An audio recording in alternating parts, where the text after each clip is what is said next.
All right, it is 2 o'clock, so we are going to get started. This is to the Walrus or the Carpenter, Framing Budget Conversations Around Leadership Types. This is a lively discussion session. I was told it was a lively discussion session, which is actually good for me because I have a little bit of a cough, so then I can let you guys talk and let the cough sort of simmer down a little bit. So if you do not want to be lively and discuss, I recommend that you leave. And I will not take offense. It sounds like the program next door is probably quite good. So I'm Ashley Chase. I am the Associate Director at Stetson University College of Law in Gulfport, Florida, which is in the Tampa, St. Petersburg area. And I have been there since 2012. I started as a reference librarian and sort of weaved my way up into management through some very complicated situations over the last 7 years. And so talking about leadership and management, even though I feel like I have insane amounts of imposter syndrome when talking about this topic, is something that I really like to talk about, because if I worked in a perfect place, or a more perfect place than where I work now, I would like to believe that I would practice what I preach. But instead I'm just here to preach, because a lot of this stuff is not applicable to me right now. So, but I'm going to talk about it anyway. So I'd like to know how many academic librarians are in the room. And public librarians, okay, and do I have any vendors? Okay, so a lot of what I talk about is going to be sort of framed around academic librarianship, but it is all easily geared towards other types of systems of library administrations and institutional organizations and stuff. So if I talk too much about academia, it's because it's what I know and what I've been doing, but know that this will sort of translate, and we'll talk about that more as we get into the discussion. So the idea for this talk came about after reading the book Reframing Academic Leadership by Bolman and Gallos, which, if you have not had an opportunity to read, is probably one of the best books I have ever read about how academic institutions function or don't function based on the limitations of working in an academic institution. And we think of, when we work in academia, all of these leaders, provosts and presidents and board members, having all this power, and we look to them to have all this power and make decision making, but most of them actually have significant limitations on their ability to do anything, certainly on their ability to do anything by themselves, or to exert their influence or authority throughout the organization. And it's easy when you are in a lower level management position or in a middle management position to forget that the people you are looking to make decisions may not be able to do what you think that they're able to do just by virtue of their title. And in the book they talk about these 4 frames and the need to shift the way you think about what you're doing in order to succeed in academia.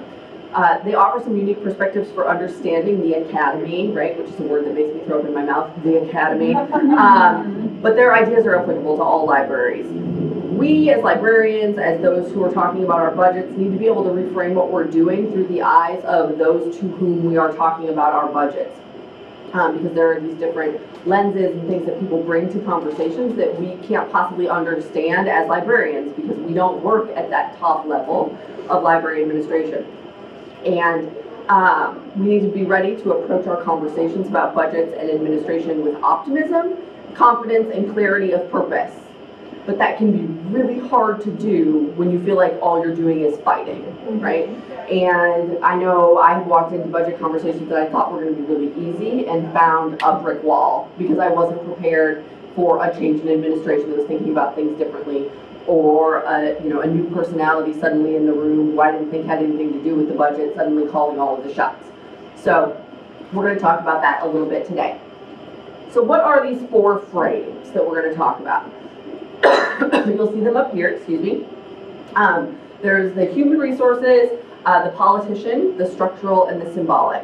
And you may find yourself, we're going to do a little assessment here in a minute, falling into more than one of these categories. I want to talk a little bit about what each of them are, and then we are going to do an assessment and continue the conversation. So those who fall into this human resource frame tend to value open communication, empowerment. They believe in effective teams in order to pursue collective action. They are big on support, and coaching and care and all of these ideas, you know, that we need to treat people as people and love them and support them. If you can tell by my tone, I am not in the human resources frame at all. They also believe in hiring the right people to get the job done. The politician sets agendas. They like to map the political terrain. They want to network and build collaborative structures to move projects forward, and they like to bargain and negotiate. Okay, and that would be yours truly. When we do the assessment, I'll talk to you a little bit more about how my numbers shake out as well. The structural frame is for people who like to structure their own work, they like to structure their organizations, and they like to structure any change with a lot of processes and procedures, right? So lots and lots of structure for themselves and for others. And then there's this symbolic frame. These are people who build on the past for their exciting new vision of the future. They believe in leading by example, and they construct a hero narrative, and then they tell it over and over and over. And then they like to leverage the power that they think that they get from that through ritual and ceremony. Right? So I don't know what that looks like. I have worked with people who fancy themselves this kind of thing, and it's like lots of like library potlucks and you know, sharing pictures of one another's children, which I also don't believe in. So, which again, because I'm a politician.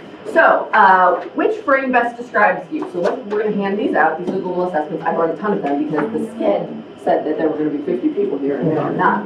Excess, which is great. There we go. There we go. Okay, the instructions are at the top, but what you're going to do is for each question, you are going to rank a 4 next to your strongest, 3 next to the next strongest, 2 and 1, and so on, for questions 1 through 6. And then we are going to add them up. If you don't have a pen, I have I did learn about this at Harvard the first time, okay, yeah. Which sounds super pretentious, which is why I don't say it. I learned about this at Harvard. What, is anybody else from the Leadership Institute for Academic Yeah, if anybody Librarians? went to the Leadership Institute for Academic Librarians, this is where I first read this book. It's wonderful, it's pricey, but it is the best thing I did since an MLS. Life-changing, yes. So, yes, yeah, and I will talk more why. about that program happily, because it 2007, literally changed my life. So, okay, for each item, 1 through 6, give a number 4 next to the phrase that best describes you, 3 to the next, 2, and then 1 from the item that's least like you, and then you're going to add them up, your A's, B's, C's, and D's down at the bottom. It's kind of like a Cosmo thing, right? Mm-hmm. Okay. Mm-hmm. Yes, it's just like a cosmopolitan quiz.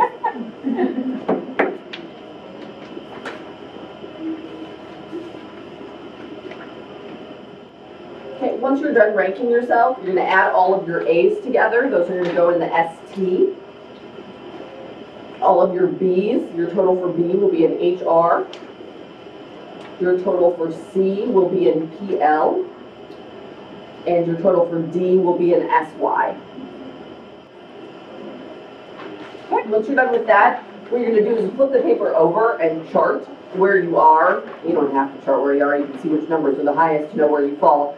But if you want to see sort of how it shakes out, your structural number, which is obviously the ST, your political number, which is your PL, your SY is your symbolic number, those are the Ds, and your human resource number. You can sort of put them on the spectrum to see where you fall. I will tell you that my spectrum was no human resource, all political, a little bit of structural, and not hardly any symbolic. I'm a politician in heart.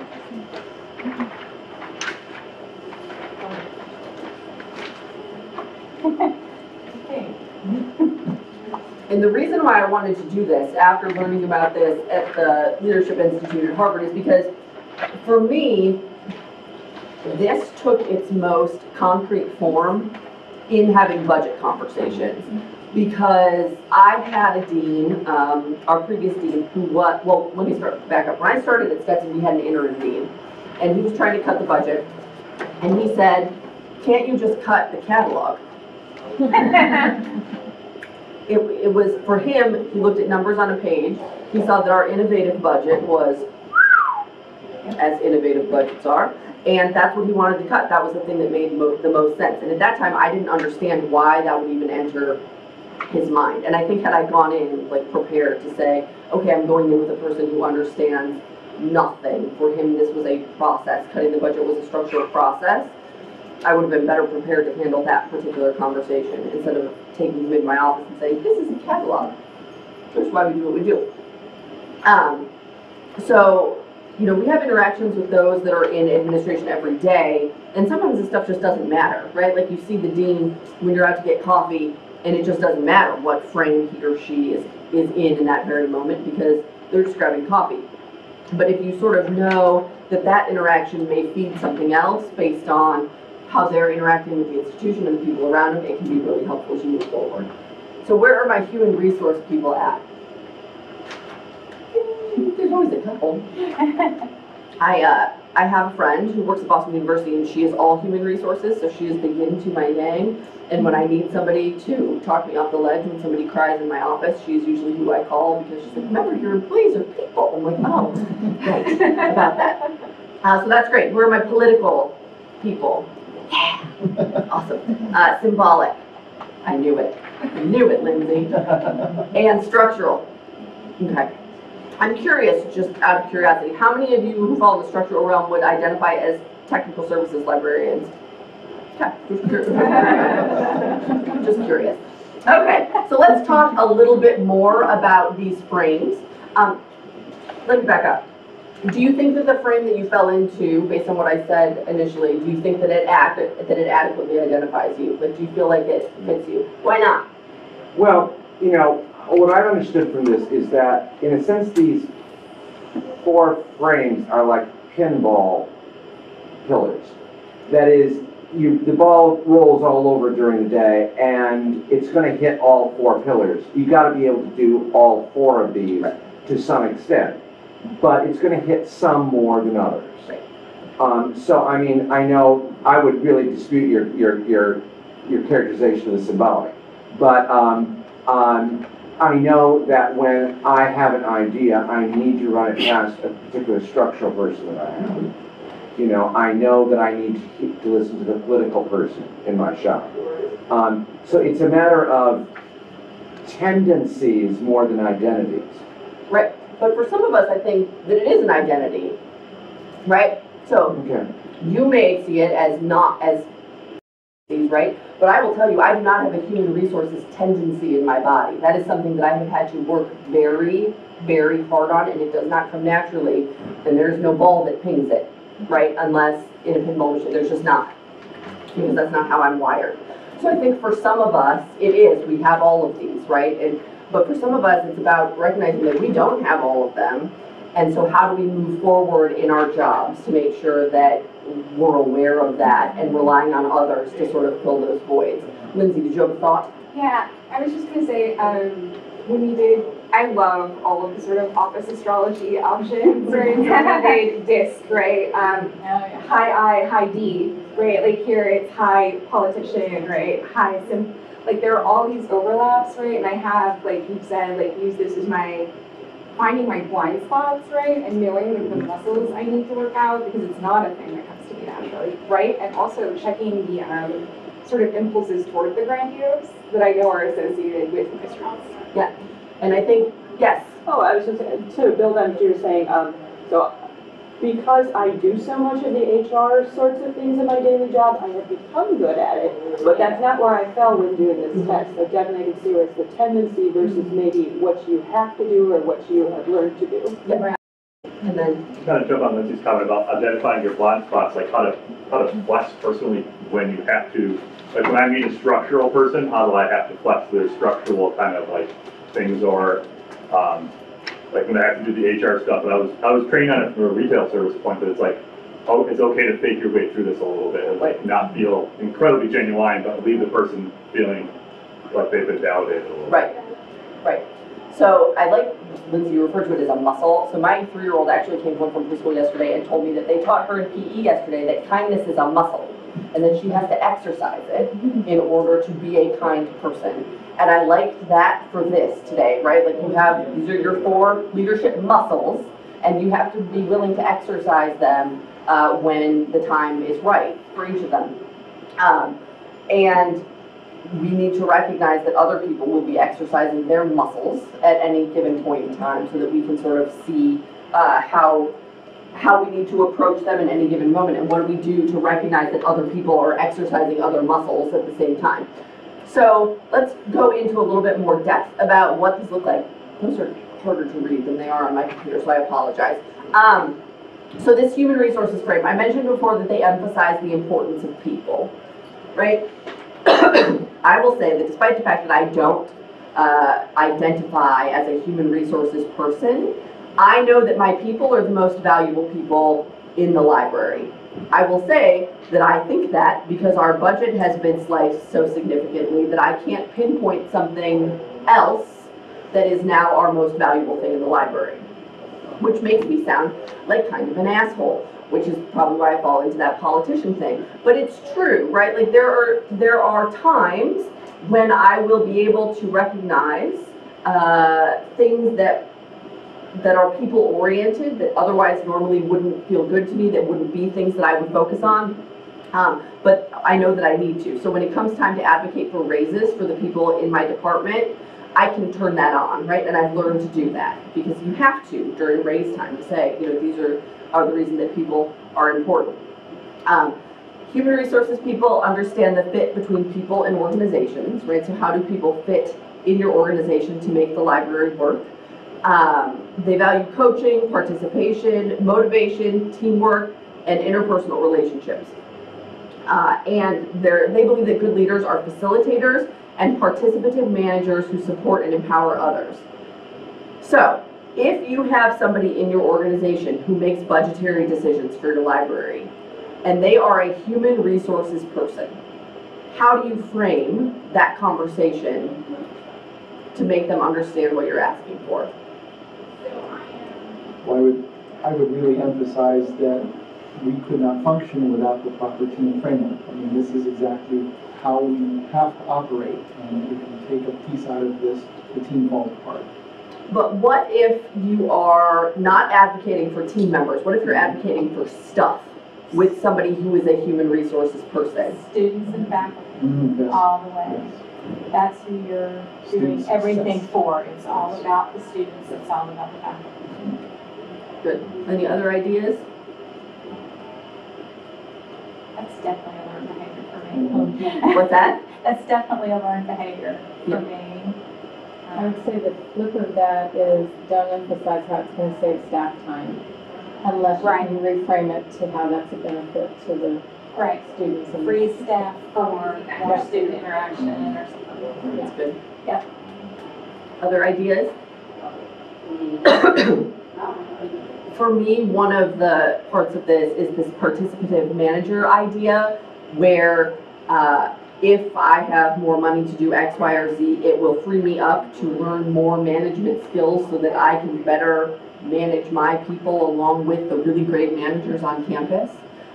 So it's turning it into a, how can I be a better manager to make my people feel better about working in the department, to make us feel more like a family, which makes me gag because I don't think work should be your family. But that plays really well with the people that I work with who fall into this human resources frame, right? Like, we need more student workers so that we can spend more time together as a staff doing group projects.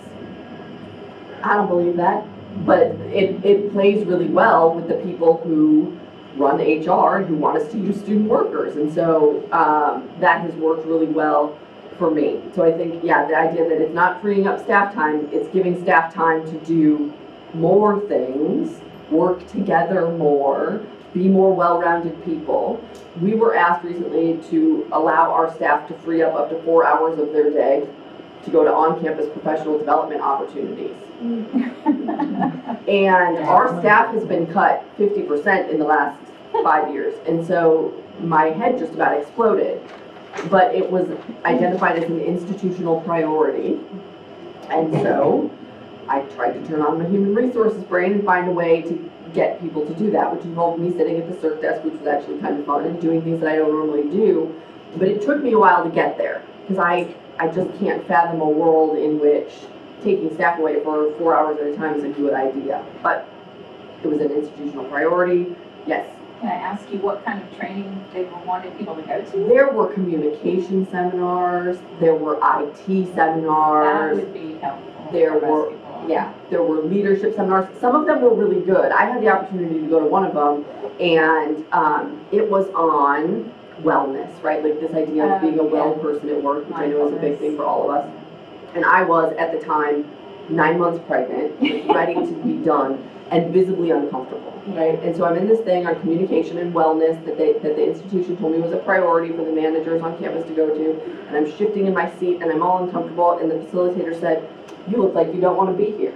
And I said, "Well, I'm afraid if I don't sit the right way, I'm going to have a baby in your session, so it doesn't have anything to do with that." And I was really put off by the fact that the institution put on a program about wellness that I attended, where then the facilitator called out my mannerisms. You know, yeah, like, right, where we need to make sure that if we are leaning into the human resources side of our jobs and what we're doing, and making sure that people feel like whole employees as part of a family, that we are also making them as comfortable as possible in their role. If you have employees who are not human resources employees, forcing them to do this kind of thing is not going to be helpful to their overall well-being and sense of satisfaction with their jobs. If anything, it's going to make them bitter and angry. Lindsay, do you have? I work with a lot of, I think, human resources people, like a lot of, like, again, that sort of care, like, and there is, like, I think a lot of opportunity for toxicity there, like, as you move through this, like, is there a frame I should be applying for human resources people about, like, maybe slowing their human resources role a little? So I think that it's important to remember, and this is what I have tried to remind my staff of, I got this idea from a friend at the University of Houston Law School. She abides by a mind your business model of managing her library. Nobody gets to know anybody else's schedule unless it has a direct impact on their schedule. Nobody gets to know why people take days off unless that person volunteers that information. There is no shared calendar, right? So this idea that you get to know everybody else's business does not exist in her library, because it was creating this toxic, like, we are all everybody's best friend. I have had a very hard time drawing that boundary in my library, as you know. So I, within the last 4 years, have had 3 kids, and I am the only person in my library with kids. And that has created a sense of entitlement from the people who work for me, that they think that they should get to see my kids and love my kids and buy my kids gifts and spend time with my kids. That is inaccurate. My kids do not come to work. They have no place at work. I divide work and home very carefully and seriously. And it has created a lot of bad blood between me and the people that I supervise, because they feel entitled to be a part of my family, right? Because they don't have that, because they like kids, whatever.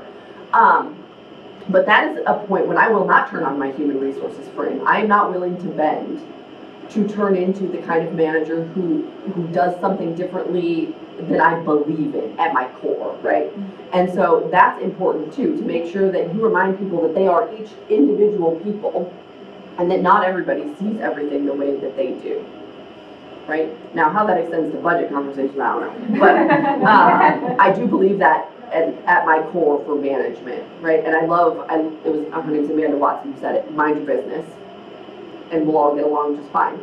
And if you want to share with one another, great, right? But if you don't, then you should not have the privilege of being hurt because somebody doesn't want to share something with you. All right, the politician, right? Politicians thrive with conflict and scarce resources. And that is my library 100% for the last 5 years or so, right? We are conflict riddled and very, very scantily resourced these days. We believe in mobilizing the resources needed to advocate and fight for our organization's goals and objectives. So you tell me that we have an institutional initiative to provide technology training for our students, I'm gonna find a way to make sure that the library is supportive of that. We like to build a power base of allies, networks, and coalitions, whether that's inside the library or outside the library. Okay, so for me, that looks like members of the faculty who I know I can call on to speak up for me at faculty meetings because I am not a faculty member, right? So finding an ally who will say, yes, that thing that Ashley talked about, that she can't really talk about because she's an at-will employee. It's a good idea and I have tenure and I'm going to tell you all about it. They believe that good leaders are advocates and negotiators who understand politics and are comfortable with conflict. Now, I will say that comfort with conflict bit me in the ass hard this year, right? And that is a tough pill to swallow because as somebody who believes that conflict is okay and I am comfortable with it, I did not realize just how uncomfortable it was making everybody else around me. And so it bit me in the ass, right? Now we will see if there's an evening out, because my budget meetings are coming up, right? That perhaps the tide will be turning and we'll be sort of seeing an evenness to the ship. But this is something to keep in mind. When you go into budget conversations, how do you deal with a politician?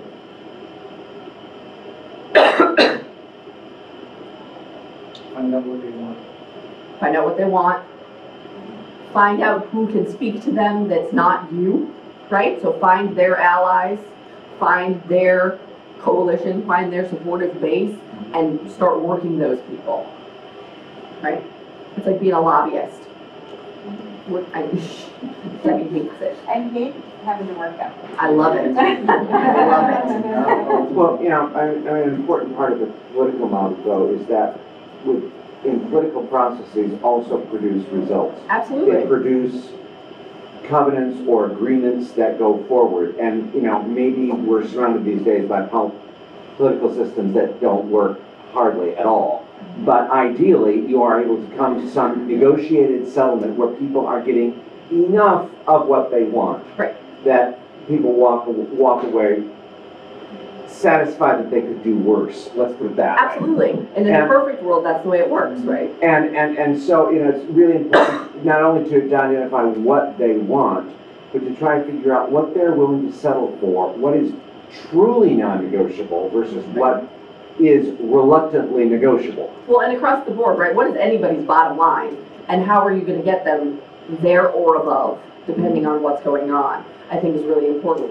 If you don't work in an academic library, this building of a coalition base, right, looks more like active politicking, like active lobbying, because you need to be out in the community getting your library users to rally around the things that are important to your library so that you can make changes within the institution that need to be approved through an actual political system, right? And so knowing which people have the loudest voices to make things happen in your particular institution can be really, really helpful. It's also important to recognize that while you are fighting one political fight, there may be many more that you don't know anything about, right? And I have certainly found that to be true at the library that I work at and have found elsewhere, right? Like, well, we think we're fighting the good fight in the library. There are battles simmering with the faculty, and the last thing that anybody wants to hear about is the library. So walking into a meeting guns blazing doesn't work when there is so much else going on. And but if you are not, so let's say you're not on the faculty, right? How do you get yourself in the know enough to know those things so you don't step on anybody's toes?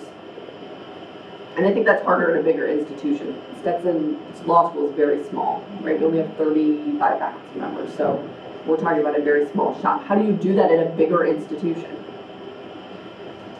That's where some of the soft political skills come in. I mean, when there's a larger meeting, who's there, who's getting coffee, who can you, pardon me, schmooze a bit, and still not so obnoxiously that you hate yourself walking away, but Right. But also recognize that that person has legitimate interests. Yeah. And I mean, my sister was director of a public library, urban public library for 24 years, and I've been director of an academic for 13 years. And when we talked, we said one of the issues in academic libraries is that the people who are making the crucial top-level budget decisions are not the people who ever use the library. Right. When's the last time I've seen the president of my institution in the library?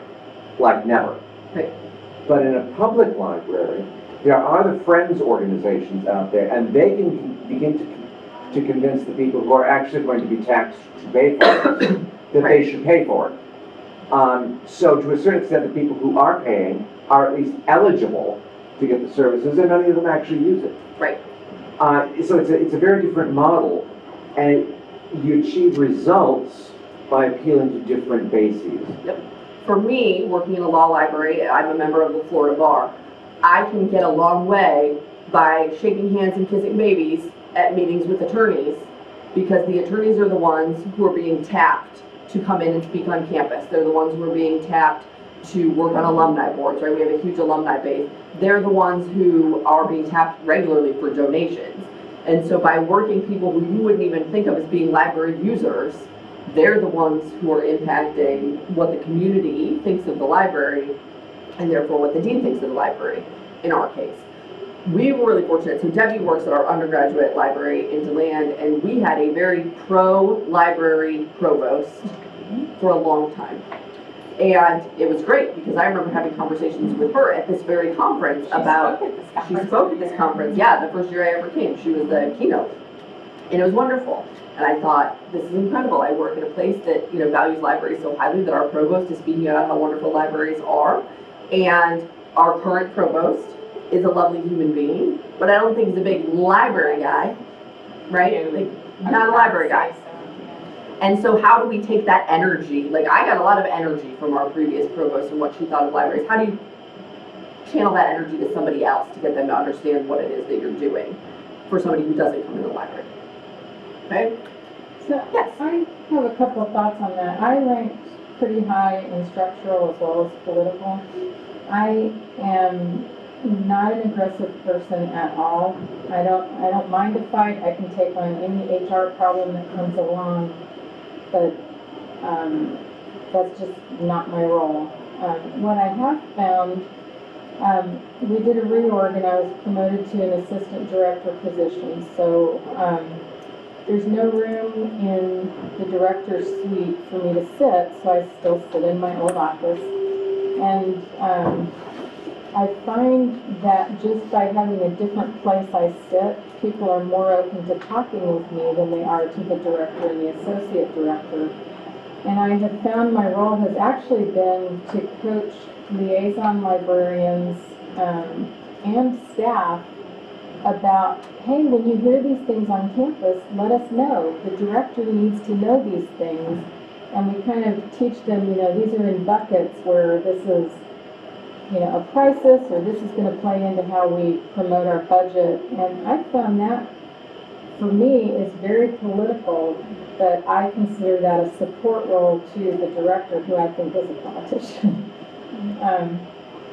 I'm comfortable with that, where if I have to present to the finance committee in a couple of weeks, and I have to constantly tell myself, it's not about me, I'm just presenting information that's going to help them make the right decision. So I can deal with that stress involved around be careful of which words you use and all that, which I know is important, but so I don't know, I think that fits with politicians. Yeah, I think managing those conversations in and of themselves are inherently political things, even if you don't feel like you're working a political system at the time that you're doing it. Absolutely. I just think education is part of that. What you're talking about is very similar to what my role is. I'm trying to educate them about why this matters. So you come in with data and you come in with all this kind of stuff. I'm much more comfortable with that than going out and having coffee with so-and-so, because I know they may scratch my back if I scratch their back. You know, I don't like that kind of interaction. That I will sit there all day and give you data and and reasons why. And the faculty will talk to me about what's bothering them, where they don't have conversations with the director. Right. So that's grown it's organically, that, right? Yes, it's bringing that piece to the table that is necessary to put forward the budget conversations, I think. Well, I don't like, I'm not a conflict-oriented person. I would rather avoid it if I can. Obviously, you can't avoid it all the time. But a lot of the political work that I do is managing relationships. So the people that work with me, under me, you're always trying to guide them in the right way for them to be political. We're a really tiny shop. So, you know, we have one person who constantly, as soon as she gets mad, she jumps over to HR immediately. She doesn't bother talking to any of us first to say, how can we solve whatever problem it is you have, either you or your work study student or whatever. It's like, I'm constantly trying to manage her relationship so that she doesn't cause stuff to come back and bite us in the ass. So that's the kind of political thing that we end up with. And I think knowing your people, which, well, it's an HR-focused thing to do, can also be used in a political way, because if you know who your people are and who your people talk to and how they may be talking about the library, you may end up having to manage that elsewhere. So I have people in our library who I know say things about the library that are not true, because their perceptions, their frame leads them to believe that whatever is happening for X, Y, Z reasons. And managing how information comes out of the library and knowing who to go talk to fix the things that happen because of the people can be a really powerful tool in framing budget conversations as well, because you need to know what information has leaked out from other places, from other people and other people's perspectives before you can go in and make a big ask or for a shifting collections. Okay. Structural. So most of you, right? This is your biggest one. There's a rationality, analysis, logic, facts, and data part of your brain that seems to be front and center. They, structural people like clear structure and well-developed management systems and believe that they're essential to good leadership. And they believe that good leaders think clearly, make the right decisions, have good analytic skills, excuse me, and can use structures and systems to complete jobs. Right? So everything, front end, back end, it's all structural. How do we approach budget conversations with these people? Spreadsheets, lots of spreadsheets. Spreadsheets. Infographics. Yeah. Follow procedure. Procedures, right? Plans, lots of plans. Right. What else? Yes. How we make our decisions. So like, what's my workflow for purchasing a book? Like, it gives them the understanding that that we're not just out there spending money crazily, and that everything is there with a purpose. Or even we got a discussion about moving our journals offsite. We had a large discussion with our risk management team. They thought we just threw everything over there. We're like, no, we had a large. They fully understood that. We kind of backed off that sort of situation when we explained our process and why we did certain things. Right. Yeah, I got some mileage a couple of weeks ago by writing for my assistant provost a simple 2-page document on how do you acquire a book? All the different ways there are to acquire a book now. And I mean, the obvious one, you pay for it, you know, it comes in the mail catalog and put on the shelf. We do that with like 1% of our books. Right. You know, but then there's the how do you lease a book? DDA, there's EBA, there's subscribe to open, there's all these models that they need to understand now. Because when they think about library buying a book, they think about buying one from Amazon. Or maybe more attractively, buying one from a local bookstore. Right. You know, and it works in a far different way. He actually found that very, very educational. And when I was able to put percentages with it of all the money we spend on books, here's how much percentage goes with this model. Oh, there were light bulbs going on. We're not having our budget conversation now, but I did that so that when we do, there's a basis of understanding there. I mean, part of the political thing of sometimes relating to other people on campus in ways that are not business first is that it builds your sense of integrity. They want to know that when you say something, it's actually right, you know, and it's actually truthful, because every campus has a lot of operators on it who have all kinds of political skills and zero integrity. Right. Oh, absolutely. Right. One of the things that we've had to do is develop a zero-based budget for our library, which is just a nightmare. Oh. And but we did it, and it's, you know, a 7 million line spreadsheet. And my beloved systems administrator, which if he ever leaves, I will be done for, calculates the inflation of each item based on going back, you know, 5 years, and he looks at the average rate of inflation. He's able to predict down to within like 20 cents what our budget should be for each cereal, because he has developed this system of putting things in and checking prices and whatever, so that when something crazy happens, like this year our Hein Online subscription went up 13% instead of the 3% that it has gone up for the last 10 years, we could go to the associate dean who approves our budget and say, we predicted this based on all of this data, and then this happened, and it's through no fault of our own, it's not because we don't know what we're doing, it's not because we aren't paying attention, it's not because we didn't try and negotiate, they're just trying to screw us. They're not, right? This will be what we talk about in our next talk. The vendor is not trying to screw us. But, so that they know that we have some integrity, that we did the research, we have the data, we tried to make the argument the best that we could, and it just so happened that this year it didn't work out the way that it has in years past. Lindsay. One thing I've run into though with this is working with so many structural thinkers, and the budget itself is very structural piece.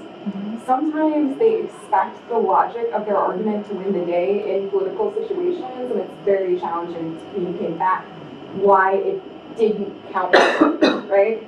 Yep.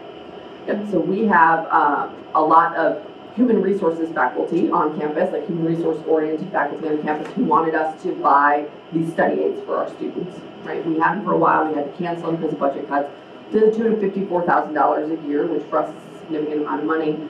And these faculty just couldn't wrap their heads around why we weren't willing to give our students the study aids that they need. And trying to explain to them, like, look, this is what the budget actually looks like. This is how we go through the collection process. You guys, you the faculty, are spending this much of our budget. Would you like to give up that portion of the budget so that your students can have the study aids? And the answer to that was, hell no. So we went years without the study aids. And knowing, right, that even when presenting them with this structural argument, this is exactly what our budget looks like, it didn't matter, because at their hearts they were human resources for the students and then politicians for themselves. Well, that's always the conflict. I mean, there's only so far you can go with anyone because they aren't wedded to one of these things only. So if you're going down the structural road, but they want their reality to fit a political model, the structure is not going to help them because they don't want to go there. Right. We have an international law program on campus, and the nature of the program is that basically international students come study with us and they study American law. There's not a lot of studying of international law going on. Some, but not a lot. And we pay for some very expensive international legal databases, one of which cost $12,000 plus a year and was used for a total of 26 minutes the previous year. So I presented our now director with the data, right? Like, it cost $12,500 whatever dollars. It was used for 26 minutes. We have to get rid of this. This is ridiculous. We've got teams of people at other schools who would be willing to provide us with the thing that got pulled from there in that 26 minutes. But our foreign international librarian was like, I have to have it. I have to know that it's there. I need it, right? She had some very powerful faculty on her side, and she got what she wanted, right? Now, to me, that $12,000 could have been used to offset our study aids or something that would impact a whole lot more of the students.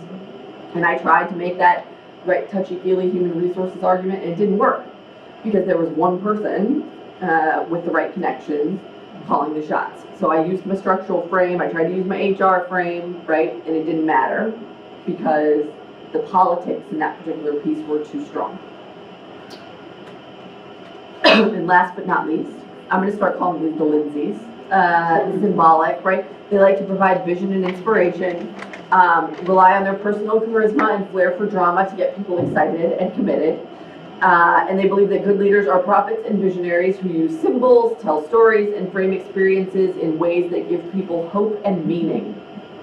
If I could have scored a 0 on this, I would have scored a 0. Yeah. It's not everybody's strong suit.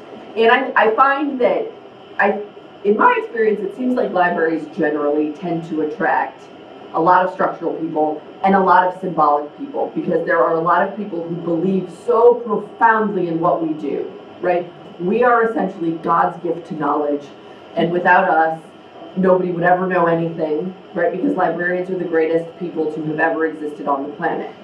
I don't disagree with that statement, but I'm not going to use it to try and get money for my library because people would laugh at me. but for some people it works, right?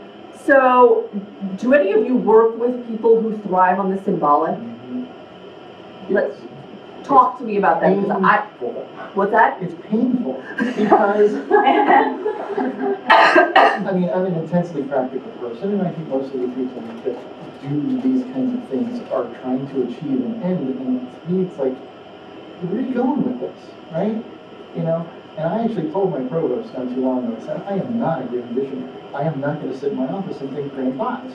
This is not how we work, and this is not how reality works. We have limitations on what we can do, and we need to fit within a structure that allows us to achieve those ends. But there are some people for which it's the classic, you know, think outside the box, right? It's like, well, there's still going to be a box, whether you want to admit that there's a box or not. There's still a box. No box. Yeah. Yeah, I have similar experiences, work in acquisitions, and I work with a lot of technology people who are fantastic and have great ideas.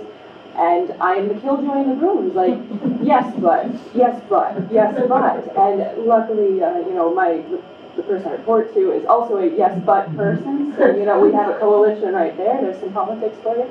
But yeah, it can be really difficult to, you know, you sit in a room of people who have, again, fantastic ideas and want to be everything to everyone. And it's like, yeah, but we also have to get our day-to-day work done. Right. Now, sorry, go ahead. Did you have your hand up? Yeah, I was going to say you can't bring symbolic people a spreadsheet. Right. Like they won't open it. Disagree. Or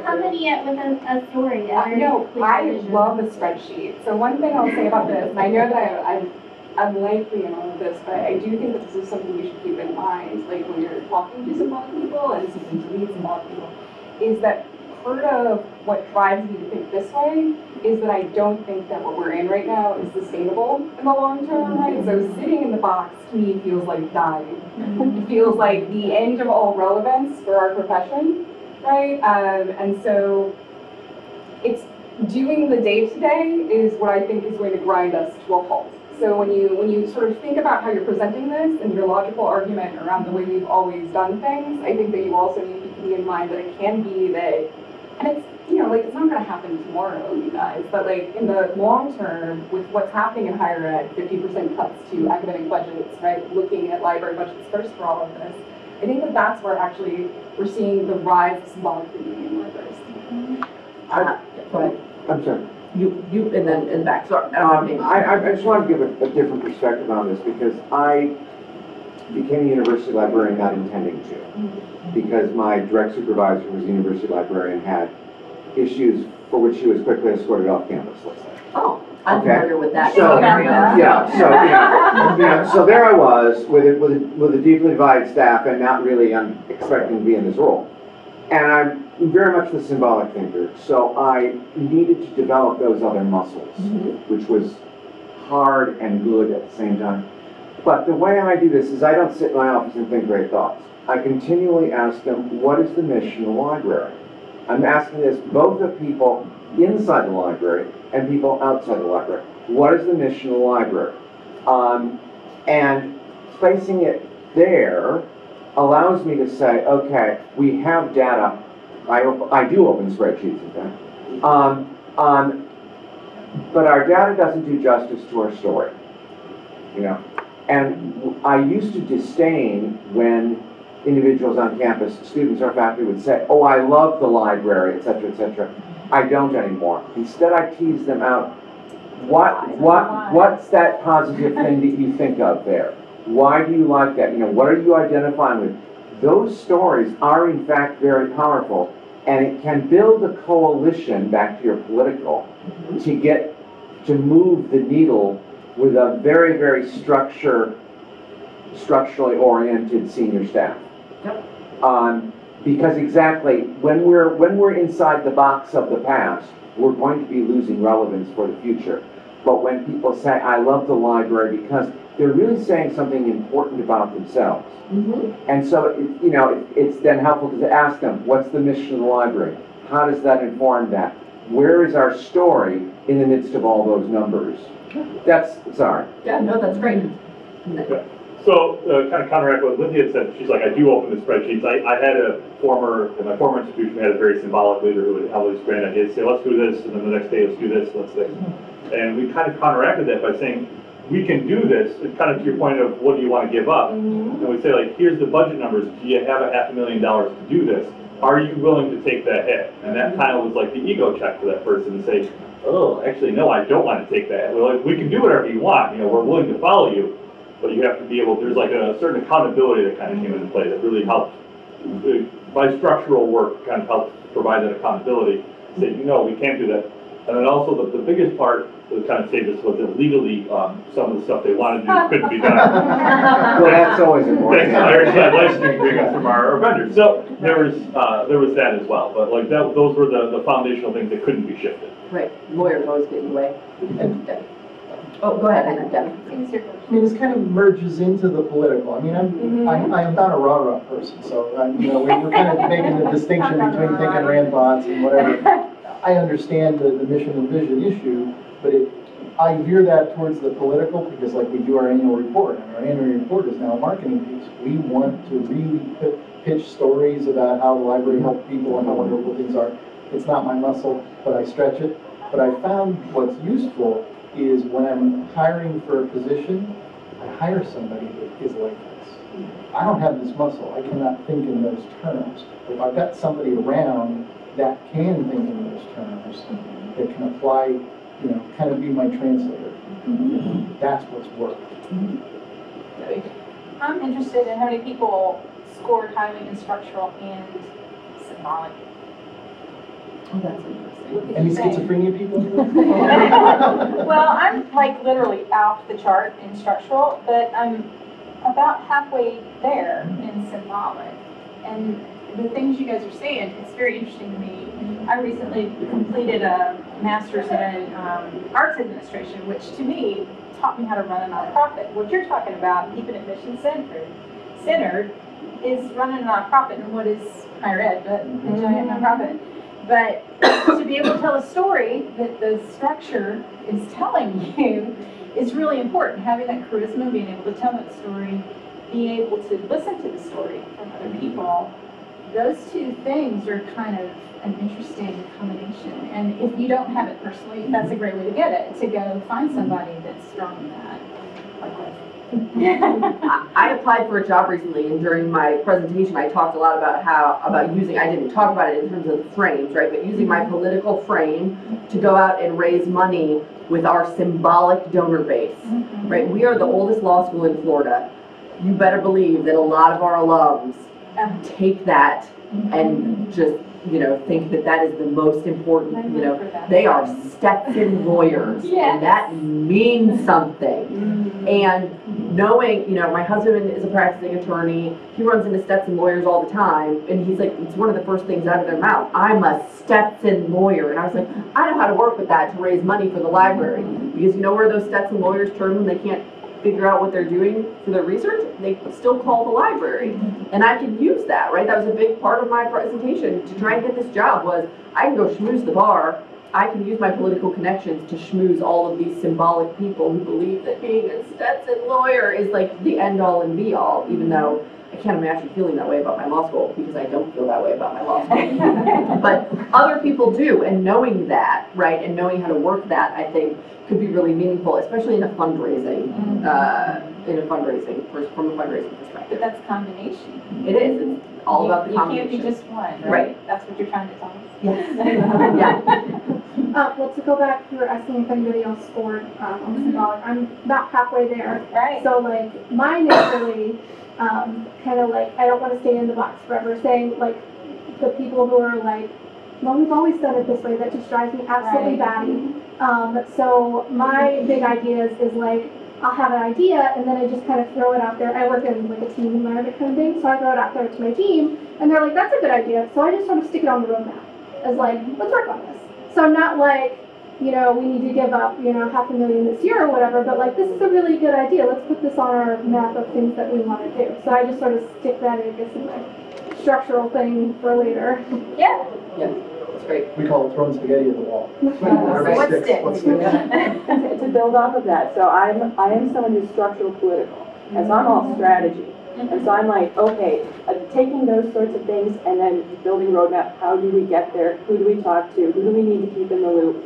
And so that's what I'm not someone who's like, we've always done it, we need to, like, that's, no.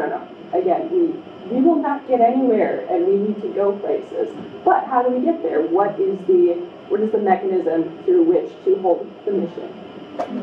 Something that my structural people don't like is when I simply, well, we've done it this way, and I'm like, I simply ask, why? Why? Right. You know, and trying not to do that in a hostile manner. Believe it or not, I actually was first cataloger. But simply to say, why are we maintaining 3 knowledge bases? Is this important? What are we getting for this? You know, if we maintain 2, what would we be giving up? And it helps them to both stay in the structure box and to think, well, because we did it that way doesn't actually mean we have to do it that way in the future. Yeah, we've started asking people to look at where their structures overlap, like how much of what you're doing overlaps with something else that you're doing, with something else that you're doing, with something else that you're doing, and then in total is making you miserable. So all of your structure is actually making you miserable because you're being forced to cross so many T's and dot so many I's that you don't need to in any given day. Is bogging the system down where we can be freed up to do other things that would get us outside of the box and make us, you know, bigger, brighter thinkers. All right, so one thing we sort of talked about but not really is had this idea of determining the frame of others, which can be a really hard thing to do. Oh, yeah. But I think that, for me anyway, is about conversations, right? The more you can talk to people before you go into a meeting, like who's going to be in the room and what do they traditionally need to know in terms of a budget conversation. Right? Like our VP of Finance needs numbers and she needs data, and that's it. She doesn't care about students. She doesn't care about faculty. She cares about numbers. That's it, because she doesn't interact with the students, right? She has nothing, and she doesn't like the faculty. Bless her heart for having that luxury, right? So for her, it's a numbers. But then the dean is also in the room, and our current dean is all about students, right? So I could give her a bunch of numbers, and she's going to go, how is this going to impact the students? Any of it, right? And knowing that I need to turn my bazillion-dollar innovative budget into a student-centered license, right? Like, how do I turn the catalog into being student-centered? I don't know. I haven't figured that out. So in my head, it makes sense, right? Nothing is discoverable if we don't have a catalog. But the fact of the matter is, the students find our stuff by walking into the stacks. They never use the catalog. So how do I? Yeah. I mean, how am I going to frame this for our current dean, who literally does not care about the numbers whatsoever? She is all student, people, right? What is that going to look like? For stuff like the study aids, it'll be easy. Even for our duplication budget, it'll be easy, because the students are copying cases that they need for class. That's easy, right? But it's the things like the catalog that make it hard. It's the things like OCLC, right? Our copy cataloging budget, that's going to be hard. Even the interlibrary loan stuff that's mostly for faculty is going to be a hard sell for her, because it's faculty and it's not students. And while she needs the faculty to like her to keep her job, that is not where her focus is at right now. And so how do we mix, all that up into something palatable for her? I'm not sure. But I do know, at least, I know she's HR focused, right? I know that's her thing, so I can get in there. How do you determine the frames of the people that you go to with budget conversations? Sometimes it depends on the day of the week. Sometimes it depends on the time of the year, If we had a bad admission year, that changes their frame, right? They're not even coming at it from the same perspective anymore. And I think one of the questions I have for you, to just kind of alluded to that, what happens when you've got 2 people in the room that have 2 different frames, and you've got to do something right then, and you don't have the luxury of getting one on the side and doing their frame, and the other one on the side and doing their frame? How do you play those off? This would be the first year for me having 2 people that are on such opposite ends of the spectrum in the same room, because for me in the past I had 2, one was a politician and one was a numbers, strictly numbers person, structural person, and that one was easier, right? I don't know what I'm going to do this year. I don't know. And luckily, since I am not the director, that does not fall on my shoulders. I mean, it's pretty easy when you've got one-on-one. Right. You can kind of gauge after you've worked with someone for a while, basically where they're coming from, but multiple basis. It's hard. Other thoughts? Data. My provost came out of finance, electrical engineering and finance. So not a library guy, was shocked, as I've had 4 provosts, shocked his first year how much this library stuff costs. Well, I was welcome to my world, you know, but because he has to approve, you know, the expenditures over a certain amount of money. But what I do is data. That's why evidence-based acquisitions has been very helpful for us. I can say we're getting that book because people used that book. You know, we are renewing that database because people have used it. Here are our download numbers. Here are, you know, our search numbers, etc. And then he's also the person who wrote the academic affairs division strategic plan. So when I say, when you put number 1, increase our academic quality, how are we going to do that? Here is a 1, 2, 3 that I have formulated for how the library contributes to that, and here is the data that backs that up. Yeah, I think that's really good. I think that... And that finally got to it, you know? I think all of us work at institutions, whether public libraries or academic libraries, that have a mission, right? If the library doesn't itself, the institution does. And whether they like it or not, everybody is supposed to be aligning to that mission. So I think anything you can do to take the mission and then plug stuff in so that everybody is coming from the same centering point when having the conversation, and providing data for the data people, touchy-feely stuff for the touchy-feely people, but meeting at that mission statement, I think makes a lot of sense in finding a grounding point for the conversation. We do our annual goals. That's how we focus. It's like, give us the college annual goals, we tailor ours to point by point by point. Exactly. Exactly. But you're controlling the story. Yes, Which right. is part of the symbolic part. You're feeding all that stuff in, that the story that you tell with that data is where it all meets. I think really what it comes down to is understanding, even if you don't feel like the people you're working with fall into any of these frames, understanding that people are going to have stuff in their head when they go into a meeting about anything, right? Whether it's budget stuff, whether it's staffing, whether it's anything. Knowing that you may need to do a 180 on how you're going to approach a topic by virtue of the feelings or the daily schedule of the person across the table from you can be really important, and that can drastically impact the outcome of the conversation. And so really it's all about self-awareness. So the frames don't matter. It's all about being self-aware of yourself and other people. Yeah, right. So many people are not. And approaching it with kindness. One of my points for the next panel that I'm on is I think that everybody walks into a room, especially around things like budget conversations or dealing with vendors, and you assume that the other person is going to be a jerk, right? There's this assumption that it's not going to go well. And if you can snap out of that and remind yourself that there can be a good ending spot for all of this because you have better understandings of people and how they're approaching things, then you'll get a positive outcome, whether it's what you want or not. Thank you. And I'll stay and chit chat for a little bit.